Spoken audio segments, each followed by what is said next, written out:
I mean, I kind of see sound as another character in the show, and I think it can be its own voice. It should be its own voice. And in a way, sound design is composition, which is something I learned in grad school. The shows I really love to do, I'm there at the table from day one. And I don't know, it's so interesting how it's the same process when you're designing a theater. I love to be there. There's, earliest schematic design, and that would be like design meetings when the director's first meeting with the other design team, maybe the stage manager, the producers, any of the creators. I love to be at the table. When I was working at Cirque, I was an adjunct professor and designer. I did 2 shows at UNLV and got to work with the students there and design. And it's just, small or large, you don't have unlimited budgets on every show. And you've got to be sometimes more creative when you have less money. And that's sometimes when you do the best art is when you have to figure out how to do it.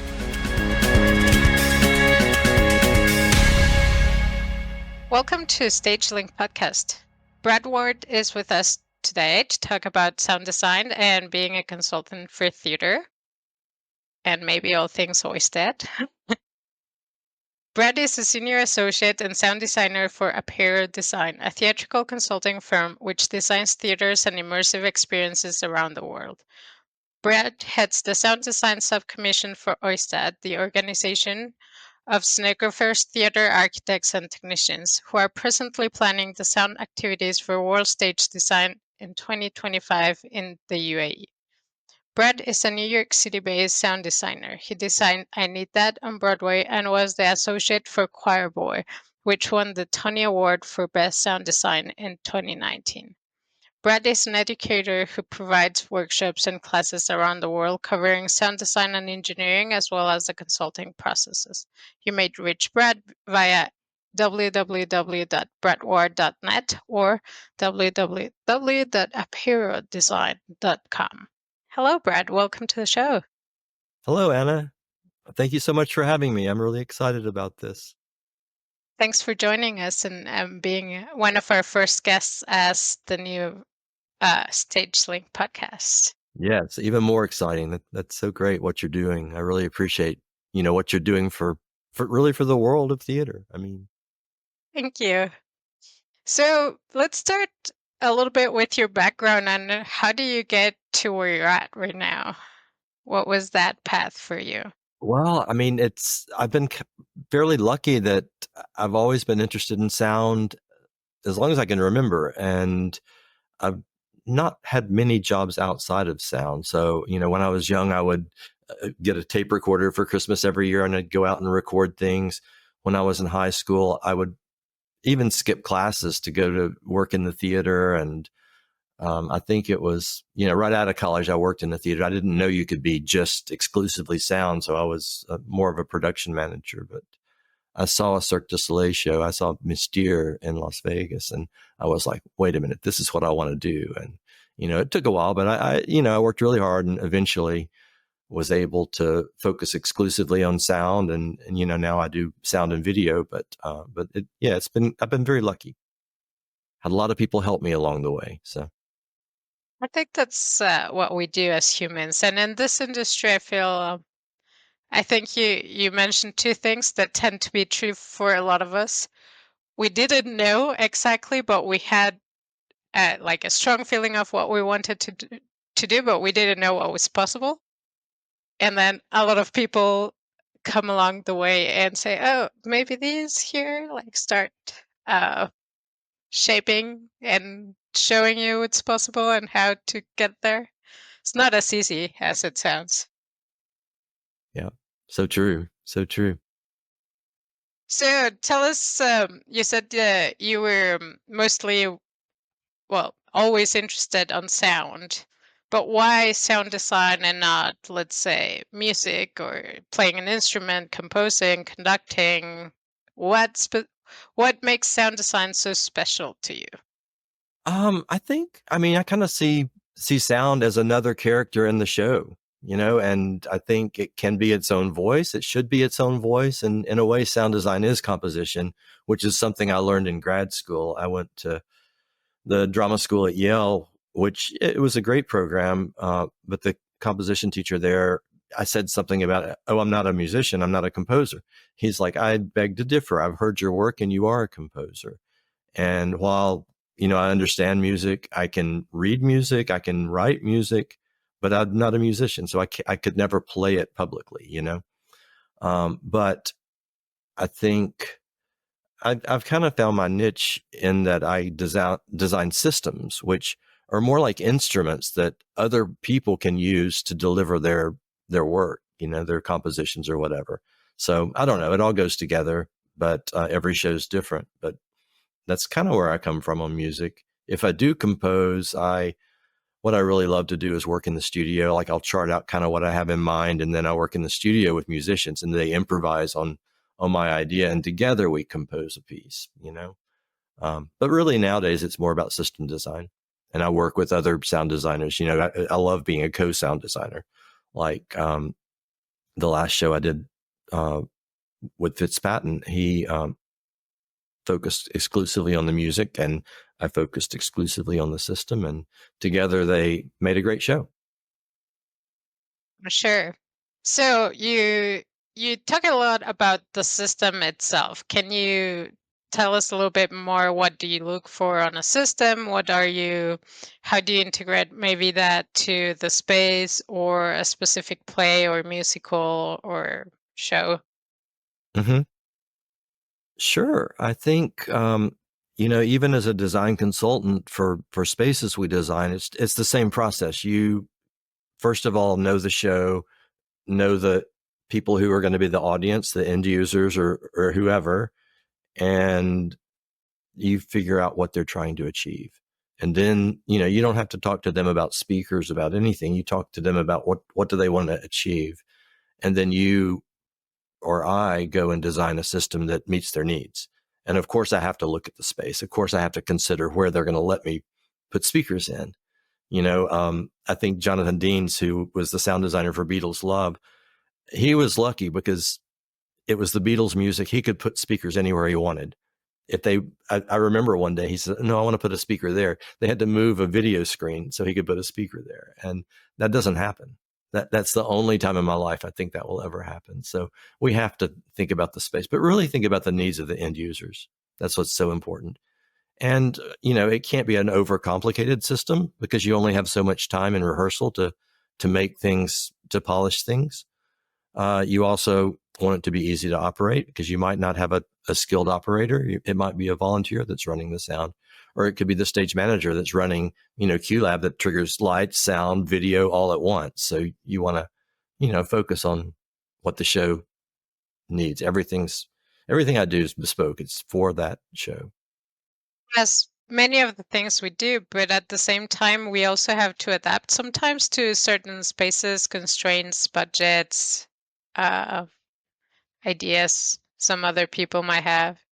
Yeah, that's so true. I had a conversation with our president yesterday about a project, and he was like, Brad, are you sure you're in budget? Because it can't go over budget. And I don't know. I've got some kind of a skill that I'm usually very close on my budgets, but some designers start out big and then because they know it's going to get scaled back and they um, over design, I guess. But I kind of focus on reality is my approach. And, I always put in things that could be cut if we have to. And I know sacrifices have to be made, but I look at the end goal and I try to achieve it. Nice.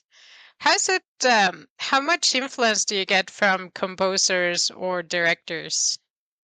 As in director of the show more so than a conductor, let's say. It varies from show to show. The shows I really love to do, I'm there at the table from day one. And I don't know, it's so interesting how it's the same process when you're designing a theater.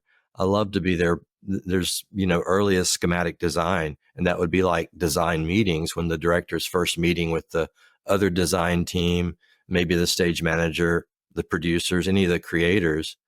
I love to be at the table. And if it's a building, it's the programming meetings or schematic design where you're thinking about, okay, what does this building need and where does it go in the building? Versus coming in. I mean, a lot of times sound designers get hired at the very last minute, and you have a month to throw your design together, and the director saying, "I need this, I need that, I need that, I need that."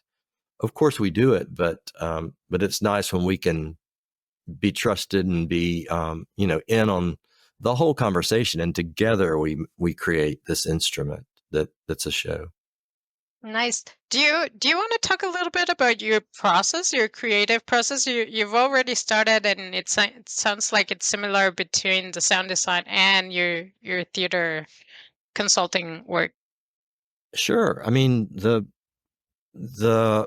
I've actually done talks about the consulting process where you have clearly defined phases. So you do, needs assessment or programming in the early stages, and then you do schematic design, which is where you put things in the right places, in the room. You shift things around, a control room, the audience chamber, the stage, shift them all around, get everything, how the conduits travel through the building.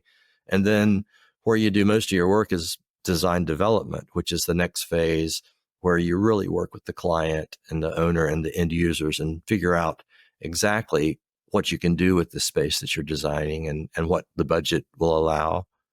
And then after that, in an ideal world, you're finished and you go to construction documents or contract documents, as some people call it. And that's when you actually draw everything that they're going to build it from, because we don't actually build anything. It's sort of like, similar to the Broadway process where I design, but I'm not allowed to touch things in the theater. So we have to do really good paperwork and really good contracts and specifications that tell this is how we want this wired. This is, what can happen. This is what can't happen. And then after that, it goes to bid. We look at the bids and the owner selects a provider and installation begins. And that's called construction administration phase, CA phase. And we just answer questions. It's called RFIs, requests for information. And we answer and help them figure out the problems in the field, things that have to change because the building has shifted a bit, or the plans have shifted a bit, or the budget's changed, or there's been unknowns. And then after that, which another, I think the early phase and the last phase is the most important. The last is commissioning or final checkout, where we go back to the job site and actually inspect the work and have the installer walk us through the system to make sure it achieves our design. So and then, if I'm lucky, I get to go back for opening night and celebrate with the end users and the owners. So I guess we could take that to the, theatrical design process. You have the early design meetings with the director, maybe even before that with the producers about, okay, we want to raise the money to do this show. And then you do your design meetings and you figure it out. Then you have your real design where you draft everything and you come up with your content, you make your sound cues, you build it. And then, so that's sort of like design development, I guess. And then you go into the build phase, which would be, the load in, the system check, all the things that happen in the theater, which is very important. And you do production meetings at that point because rehearsals have started on, parallel to us. The actors are doing their thing. And, like for Broadway, we have maybe 2 weeks of tech. For Cirque, we had a couple of months, which was really nice. They call it creation. And as I'm sure you know, but it's really interesting. But then after the load in process and all that, you start in the theater with the actors and it's tech. And that's where you put everything together for the first time. And you see, okay, yeah, this works. Oh no, this doesn't work. And it can be grueling, but it can also be very invigorating to see it all come together. And then you do your run throughs, and then you do some previews, and then you have your opening night, and hopefully it runs forever, and everybody's happy. It runs forever. Let's talk about that. A Run Forever show. I don't know how many of those there are, but there's implications to that, right? Because you build your system to last a certain time, like your lasts only a certain time. So what are the implications of a resident show that really truly lasts a very long time when you're designing the space? Mm-hmm. Yeah, at Apiro Design, we do design theaters around the world, and we think of the immediate. Of course, it's a bespoke show for whether it's for Cirque du Soleil or somebody else, but we also think 20 years down the road, and especially if it's a high school or a college or a regional performing arts center, anything like that. We don't think about just the immediate because we know they're not going to get an update for probably 15 to 20 years. So we have to sort of, I mean, it's a buzzword, but future proof things to make sure they have the infrastructure to not have to completely redo everything if they want to make a shift. Um, it was really exciting to be part of Beatles Love from opening or through creation, and we really took the design that Jonathan Deans did and made it. It was installed, but the first year we took it and we made a few changes to the system itself just to make it, not to change his design, but to make it last. And that system, I actually went back to the show about 6 or 8 weeks ago just to see it one last time because it's about to close, and the system is running very, very much like we left it 15 years ago when I left the show. And this is year 18 for the show, which is amazing that the same system's performing. But that's what we did. We worked that first year to make sure it would last for, forever or whatever. And when they actually need to change gear, like a big overhaul, let's say, will they call you back? Is that something I that you hope so. usually do? I hope so. I know Jonathan was very involved. He was the designer for that show, and I had coffee with him about 2 weeks ago, and we chatted about it. And yeah, he was involved in the changes. And new technology comes out that you want to try, and if it's a successful show like Love, you can do that. Or if it's a long running Broadway show, they'll do a refresh or whatever, and you get to get a chance to update things.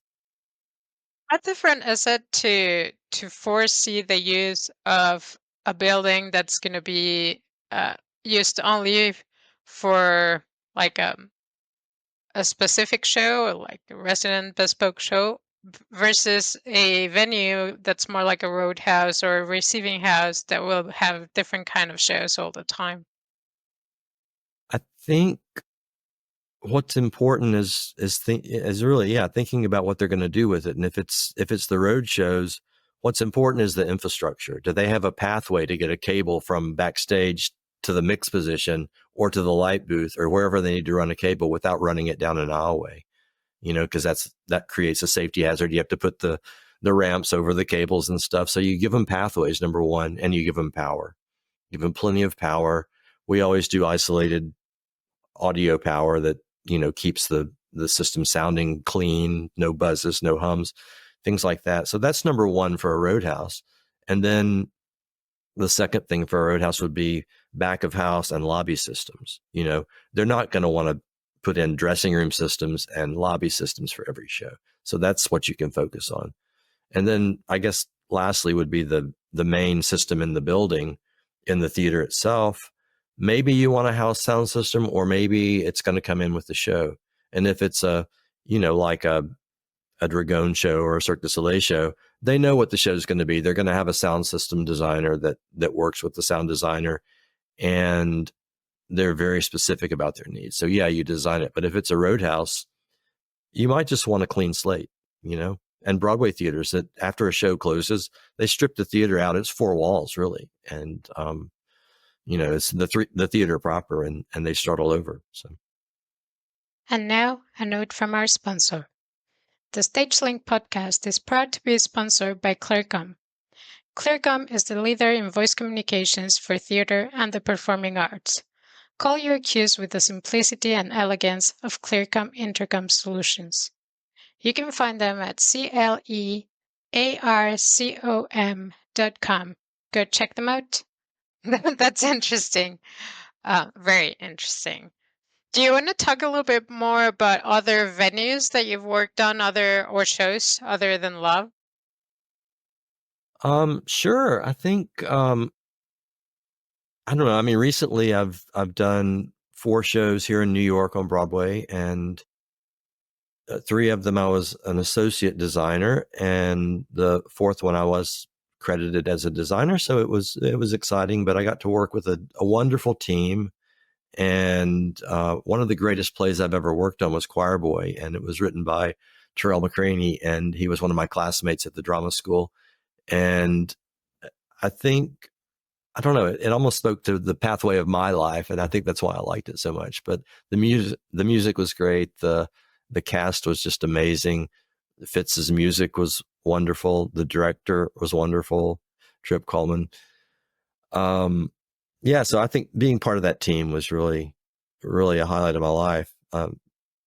Just like the work at Cirque. Other things I love working on smaller shows. I um, I also do education. I really enjoy working with people who are new to the business or whatever. I've had the pleasure of going out to Aspen the past couple of years and doing a 1 week workshop at the public high school there, and just to talk to those students and help inspire their ideas and their thoughts, and maybe push them in the right direction. They're going to go where they want to go, but I can introduce them to concepts and to tools, and they take it and run with it. So I think that's exciting. And when I design at universities and high schools or whatever, it's really exciting to be a part of the team there and see these new, fresh people to the industry and help them. I've done when I was working at Cirque, I was an adjunct professor and designer. I did 2 shows at UNLV and got to work with the students there and design. And it's just small or large, it's you don't have unlimited budgets on every show, and you've got to be sometimes more creative when you have less money, and that's sometimes when you do the best art is when you have to figure out how to do it. I mean, I have a great example. I did a show at the Children's Theater in Nashville about 6 or 8 years ago, maybe 10 years ago, and they didn't want to bring in real animals. So there's a scene where there's a dog that's a very important part of the scene, and the dog is featured. And I had to completely do this dog scene with sound. And it was really a great challenge. And how could the actors work with my sound to make it, and the lighting was a part of it as well. They just staged it perfectly. So you thought there was a dog on stage. Um, this was again at a college where we didn't have the money to rent the puppets for Into the Woods, and it's Cinderella. Birds fly away, and there was no birds, but they were looking up above the curtains to where there were supposed to be birds. So I took the birds, and they were tweet tweet tweet tweet, and when it was fly away, I moved them. I was like tweet tweet tweet tweet, and it moved around the theater, and they flew away. And my little nephew was about maybe 6 or 8, and he was watching on the edge of his seat the whole show. And he looked up at the birds and he followed them, and he went like this and then snapped back to the show. It was just like, how did that happen? And that's like one of my favorite sound moments was with my little nephew. That's So that's. big or small, I don't know. I probably said too much there, but big or small, I think it's really a great challenge to be part of it. Do you think there's still, and this comes out of a very ignorant part, but are there still a lot of Foley artists? Oh, that's an interesting question. I think now it's more for the art, you know, and I actually we just had our national uh, annual meeting for TSDCA, which is the Theatrical Sound Designers and Composers Association, and I brought in this guy called Joshua Freed, who, in a way, is Foley artist. He brings in a boombox and he takes music and he'll sample a piece of it and put it in a sampler, and then he plays these, like shoes that are like marimbas or whatever, or temple blocks, or he has a steering wheel that can take the digital sounds, and he creates right there in front of you. So it's like a new kind of Foley, which one of young sound designers that was there made me think of it as Foley because I'd never really thought of it as Foley before.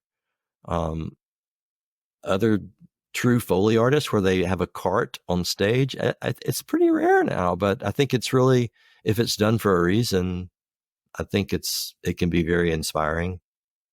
I did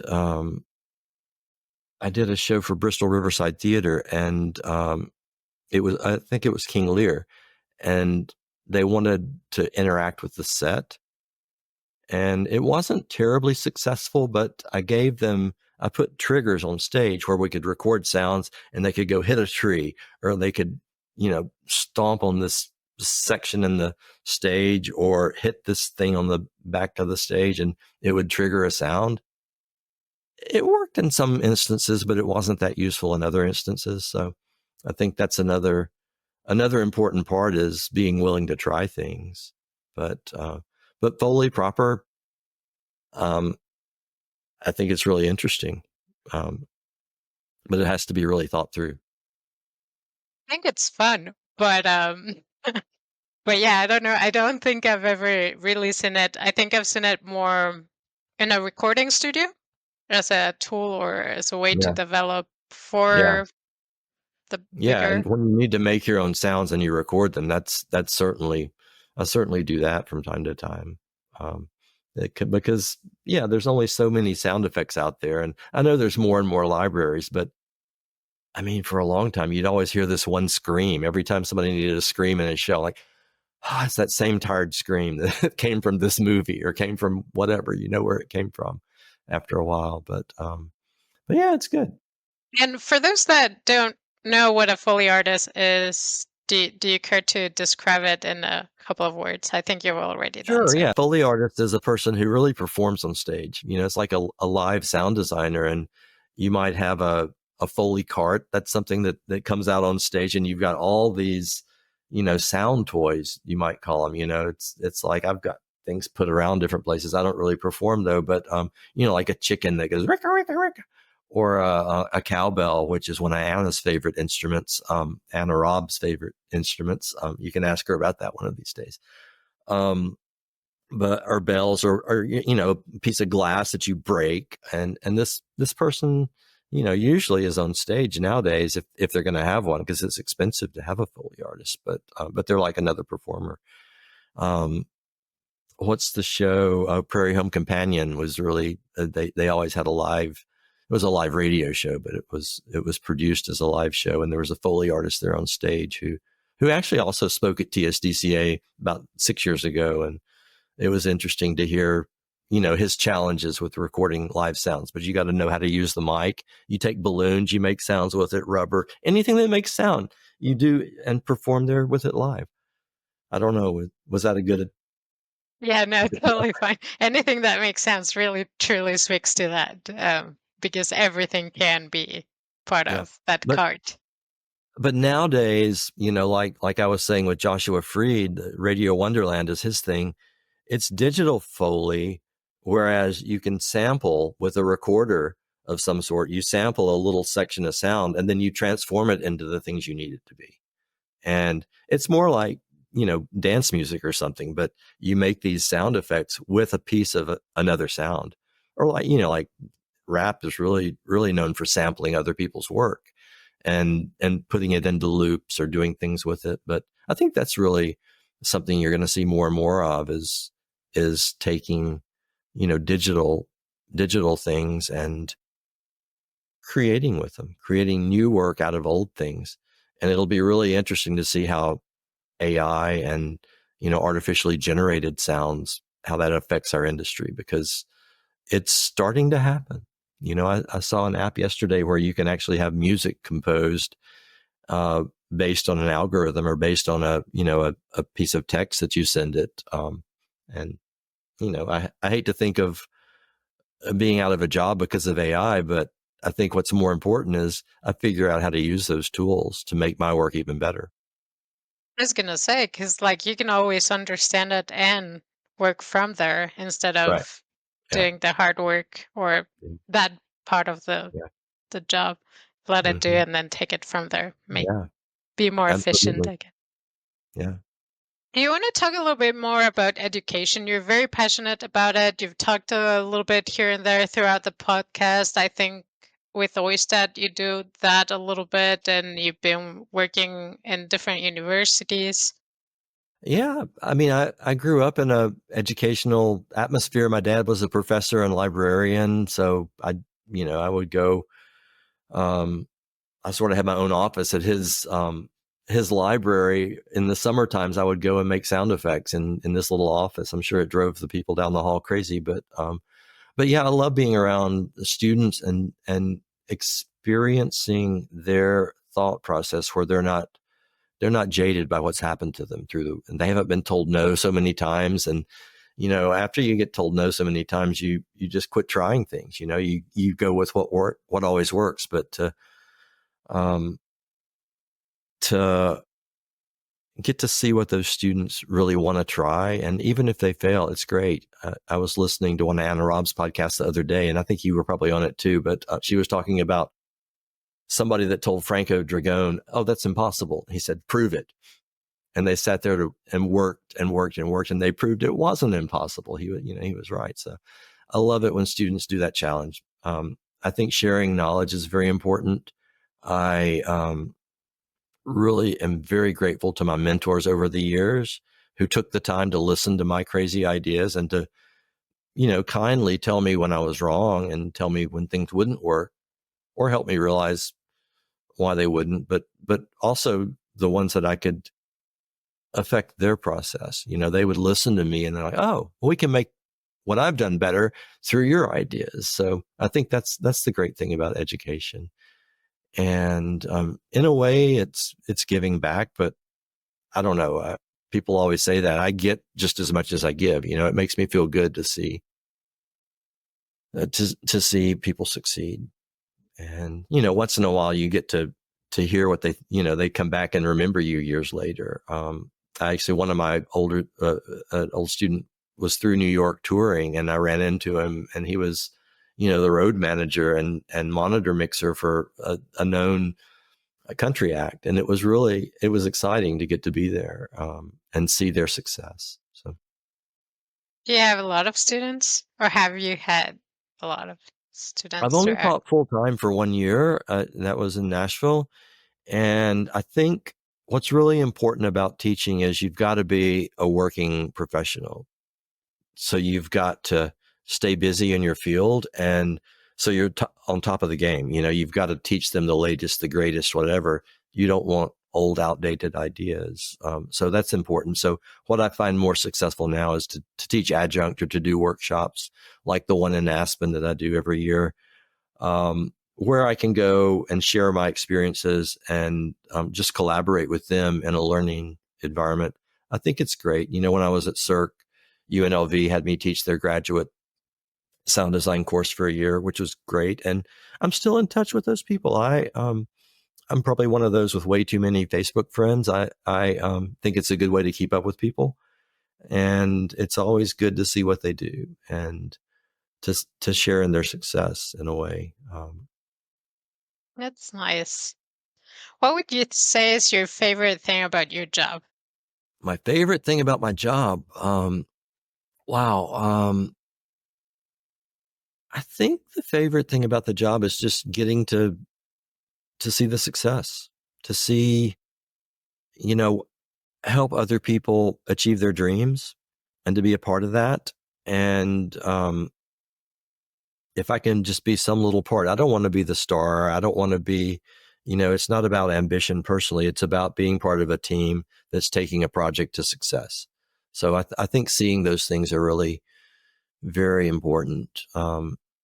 When I worked at Beatles Love, I think I was one of the luckiest people in the company because I was the only person on the technical staff that was out in the theater. I was there among the audience, so I got to see what they really got out of the show. And I remember, most times people got up and they're walking out, they're laughing and they're talking about how great the show was. But occasionally there'd be somebody that's just so moved by the show that they're sitting there in tears, or they're just sitting there pondering the show and it's bringing back memories from the past or happy thoughts or whatever. So I think it's really good to get to experience that.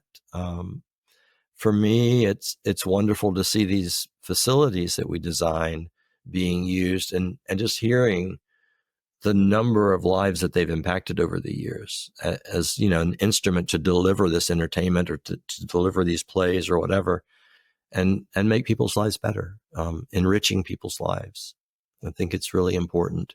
And, and once in a while you get a personal thanks, or I guess the ultimate was, when I worked on Choir Boy, Fitzpatrick won the Tony Award for Best Sound that year. And he was so grateful to me and Sonny Keel, who is also another co-sound designer, or associate sound designer, to say it correctly.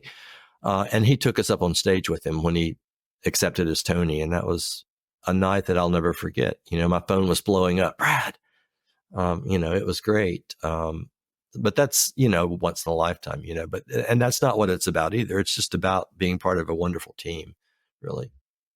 And if you could change one thing either about your job or the industry as a whole, what would it be? Um, you know, I one of my mottos, or one of the things I like to say, is I want to bring the world together through sound. And I think sometimes our profession, the whole design profession, is not terribly diverse. So I would like to see people from different backgrounds, underrepresented backgrounds, come together and have the same opportunities that I've had. I mean, I've worked super hard to get to where I am today, and I've had a lot of people help me, but I have to realize that I've had a lot of opportunities that other people don't have, just because of where I was born, or or my background, or my color, or my gender, race, whatever. And I want to, give platforms for other people to be able to achieve some of these things. Um, and I could, if you like, I could mention just a couple of things that I'm part of that. I think you mentioned in my introduction that I'm head of sound for OISTAT, which is an international organization. And I'm trying to enable people from different countries to participate in our activities like World Stage Design, because, they, quite frankly, they don't have the money to come to the Middle East or UAE to be part of this. So I'm trying to raise some funds to help them. I'm trying to educate them about these opportunities, not telling them what to do, but just letting them know about opportunities. So that's one of my real pushes for OISTAT. And hopefully, if there's other sound designers listening to this, we'd love to have you get involved. So please reach out. Another thing I participate in is the 152nd project, which that's a project where it's mainly Broadway designers, but Bayworth Wart, who's a set designer, started this thing, and it's really, really taken off, where he encourages designers to take 1/52nd of their AWC, which is additional weekly compensation. That's what they get every week a show runs. It's their royalties. And they take 1 week of royalties and give it to this fund. And that fund goes to people that are historically excluded groups, with the aim of diversifying the theater design community. So yeah, I participate in that. And Beowulf might be a good person to have on your podcast, actually, to talk about that project, because it's really wonderful, the people that he's brought in to do that. And it's, it's like internships, or educational opportunities, or, I don't know exactly what all they do, but yeah. So that, yeah, I'd like to see the world become more diverse. And as I said earlier, bring the world together through sound. I love that you spotted a thing that you don't like and you're actively working on it to make it better. So, Oh, congratulations. yeah. I mean, I really get upset with people that complain about the same things over and over again. Like, okay, you said that last week. What have you done to make it better? I don't need to hear the same thing over and over again. So yeah, I mean, hopefully I can. It's a small part, but I mean, it's more about finding like-minded people that have similar goals. Because again, it's about collaboration. It's not about any one person. Agreed. Well, that's what we do. It's a collaboration constantly, all the Yeah. time. Thank you for being on the podcast and sharing with us about sound design. It's been great to learn more about sound and about building buildings. That's great. Thank you so much. I appreciate all you're doing, and just really appreciate your team. And it's been quite an honor to be here. Thank you.